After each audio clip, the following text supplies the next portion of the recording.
both as the lender, you should be asking these questions. As the borrower, you should be ready to give answers to these questions. And that is, what is your exit strategy? How you're going to execute on that. And there's a couple of things that you as a lender should be asking if you're going to do these specific strategies. If you are willing to lend, this is a rare thing, okay? This is the rainbow-colored unicorn, okay, in the room.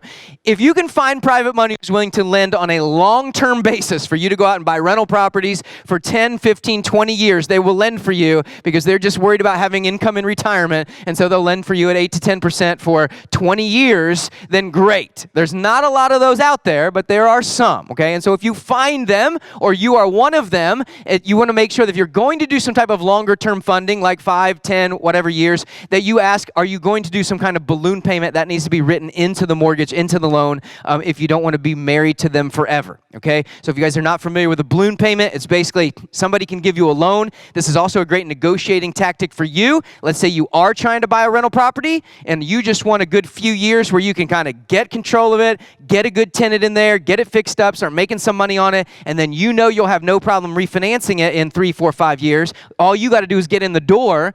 But you've got an investor, a private lender who says, yeah, I'll lend you money, but I don't want to be loaning you money for 30 years, like a 30-year fixed mortgage. Tell them, okay, we'll amortize it for 30, but I'll give you a balloon payment in 3, which means it'll come due and payable in 3 years. And by that time, you're going to have to either have the money to pay them off or be able to refinance it. But it does get your foot in the door. Okay, so it's important for both borrowers and lenders to understand. Number 2, if they're doing a BRRRR, I bring this up because I've actually seen this problem happen because the lender did not do their due diligence.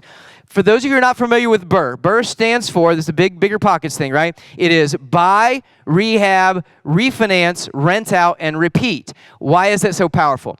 The reason why it is such a powerful strategy, and I'm a big proponent of it, and you guys should be doing it if you're not. I love the BRRRR strategy.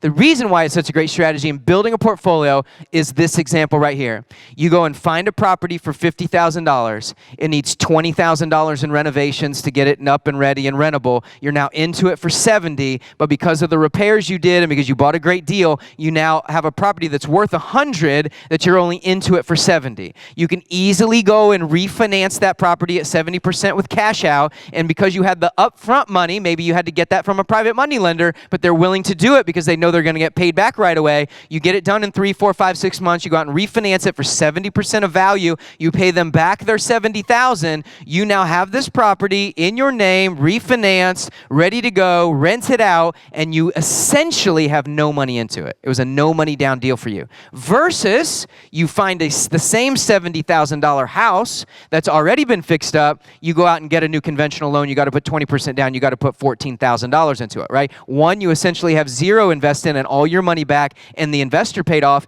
The other one, you have $14,000 of your cash locked into it until some later date when you can refinance. That's the power of the BRRRR method, okay? If you're looking to lend to somebody who wants to do the BRRRR method, that's great. But one of the problems I've seen is some of our private lenders have not confirmed that they even have the ability to refi once they buy it and fix it up. So we know a lot of things could come up that could kill their ability to get financing, but at least do your basic due diligence and talk to their lender and make sure they've even gone through the process of seeing that they could qualify for the refinance if they do it, okay? And in that situation, again, you're normally going to be charging points and interest to make your money, not an equity split, because they're actually not a resale. You don't know exactly what the profit's going to be. It's much easier to make your money as points and interest. And then number 3, the last one, and certainly the most common for private lending and for joint ventures are fix and flips because they are very quick. So we do a lot of BRRRRs as well because if you trust the person can refi, you're also out of it in 3 to 6 or 9 months. Fix and flip is the same thing. You're able to recycle your money,